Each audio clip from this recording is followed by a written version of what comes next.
Hello, I'm Maria Ressa. For today's Talk Thursday, we're speaking with retired Lieutenant General Raimundo Ferrer about the Maguindanao Massacre and the prospects for peace in Mindanao. General Ferrer was the former chief of the Western Mindanao Command, a decorated officer, and the martial law administrator right after the massacre in Maguindanao. General Ferrer, it's good to see you again. Yes, Maria, it's good to see you too. So tell me, it's 3 years ago, it's going to be 3 years ago in a day. What was it like when you took over as martial law administrator? What was Maguindanao like? Actually, let me just give you a little background on, where am I on that day? Because I was actually in Manila on that day of the massacre. That was a Monday, and I was with some U.S.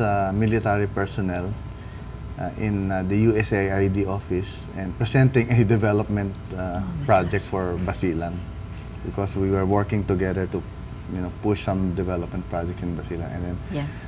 the problem on that morning was that you have to, when you enter the USAID office, you have to leave your cell phone in a box. Oh my God. And about that time, we started the meeting at about 10 o'clock in the morning. And that was actually the start of some text messages coming in my phone that Yes. something happened. So I learned of the massacre actually about noontime when we adjourned the meeting, and so I saw a series of text messages from Toto Maguindanao, from my staff officers, and that's how I learned that something happened. Yes. But the report was just an abduction, sort of. Yes. They said that Kidnapping. or sort of they stopped the convoy of the group of the wife of Toto, and they were brought towards the inner portion of that Barangay Salman. But with my instinct, I knew that something bad will happen. So I was trying to call some of the commanders in there. I told them, we have to look for these people, otherwise they might be killed. And true enough, it happened. So You said you knew something bad would happen. What made you think something bad would happen? I mean, what were the conditions? You knew this area very well. yes, months before, I knew that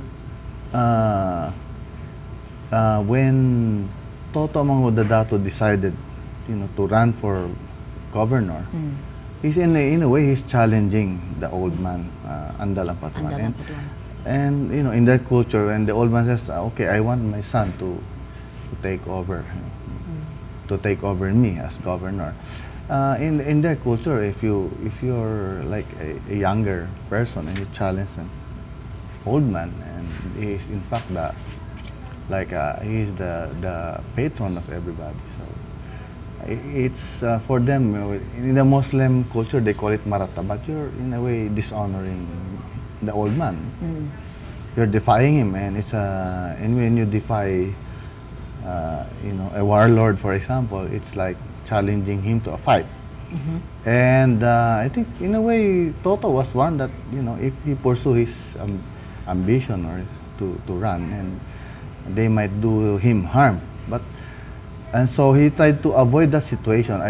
He kept on, his brothers and Toto himself was trying to call me and ask me for some security. I said I could not decide on where to get your security, but I will just refer this concern to the commanders on the ground, the division commander, the brigade commander, because as an area commander at that time of Eastern Mindanao Command, Yes. that's not my direct responsibility to secure particular personalities. But I said, okay, I'll bring your concern. But I think he also knew that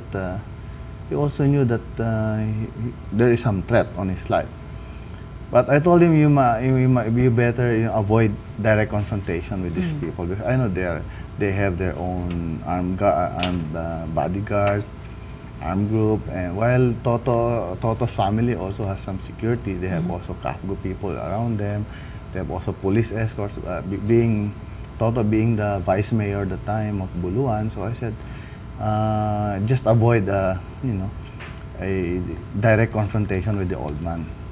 But on the day of the massacre, early morning, before I left for the USAID meeting, Toto called me up several times. He said, I'll push through with the filing of the certificate of candidacy. And he has to go to Sheriff Aguac. That's the capital. That's where the capital is, and that's practically the territory of the Ampatuan. So I said, and he was asking particularly some escorts or road security or anything. He asked me anything that any security arrangement that you can give me, because I'm afraid they might harm me. I said, is there any other way that you can file your candidacy, that you don't have to go to Sheriff Aguac? And then he said, okay, I'll try to call the commanders on the ground. I told him, you better coordinate directly with the commanders on the ground. There on the ground. And then that was about 7 o'clock. So when I left for USAID, that's Rojas Boulevard, so I'm coming from Fort Bonifacio. By 10 o'clock, there was no text message. I think the abduction, or the checkpoint and the abduction happened about 9 o'clock. So there were no initial reports coming in yet. So most probably after 1 hour, then people started texting. Even the people of Toto were texting them already that they were already blocked in the checkpoint and brought in to the Barangay Salman. Do you think that the government or the general at the Western Mindanao Command, could something have been done to prevent this from happening? Yes, I think so. I think we could prevent. They could have prevented that. But they didn't take it seriously. But on my level, I could not actually dictate on the commanders how to do it. But yes. I was telling them, you try to manage this tension, because I knew that there will be tension when these two groups will meet. And I said, it's your call. But I told them, we should avoid any violence. We should prevent violence. So. But I did not dictate on the commanders on what type of security arrangement they will provide. But I said, secure them, both sides, if it's possible, both sides, so that they will not fight each other. But, well, they have a different appreciation on the ground. But for me, I knew that there was a bad plan against the Manguda Datu. I don't know, but Massacre was not actually, we did not imagine that it will be a massacre. Just maybe he might be ambushed along the way, just to prevent him from proceeding towards Sheriff Aguac or other things, but not that kind of violence. When you were named martial law administrator, what were your priorities? What did you know? What did you want to do immediately?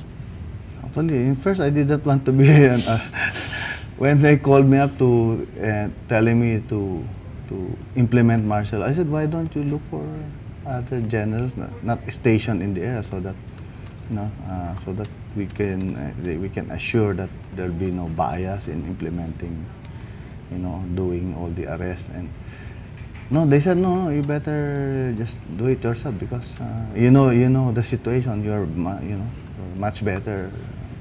You're better than the others. So they said, okay, just do it. And I asked for, the first thing I did was to ask for a military lawyer from GHQ. Since they do not want to send a general from Manila, from GHQ, I said, just give us a military lawyer who has a wide experience. And they gave us Colonel Herrera. Is that Herrera? Yes. They sent a full colonel from the Judge Advocate General's office at GSQ to work with me together and to guide me in how we will make arrest. Because when we said I think this is not the martial law of Marcos time. Yes. So how do we go about a martial law that's limited to a certain area and limited only to addressing the crime, the massacre? What were your main priorities? I mean, obviously at that point, 58 people were missing, people were afraid. What were the priorities that you had going in? Well, when we implemented martial law, our priority was to get all the guns that we can get from the hands of civilians. Not only the Ampatuans, from everybody that doesn't have any authority to carry the gun, and also to make arrests as fast as we can, because in a way, I was they gave me a hint that this martial law will not stay long. So maybe they said you must finish or you must do all the arrests. Maybe probably about a week, within 1 week, so that we can finish this thing and then go back to normalcy. And I said, okay, we'll try our best. And then of course, and the other one is to prevent further violence, because I do not want also to see that the other side, like Maguindanao side, will retaliate, because in the initial meeting that we had immediately after the massacre, in the afternoon or late afternoon of November 23, Yes. I already see the reactions of the clan of Toto Maguindanao, and they were also calling up so many, the groups, some of the armed groups Yes. allied to them, Yes. and in a way I think they had some instructions to mobilize or Yes. to prepare, for any eventuality. And I could sense that if we could not control this thing, then maybe this might result not only to just a retaliation, but rather a big armed confrontation between two major clans in the area. Can something like this happen again?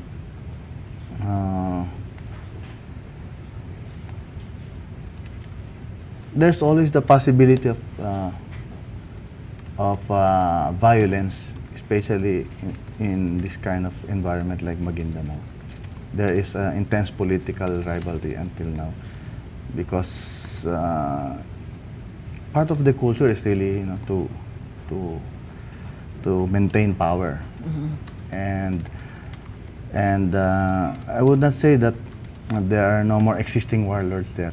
There are still, practically the environment has not changed significantly. Hasn't changed. Hasn't changed so much. And with the presence of so many armed groups, they could be easily used.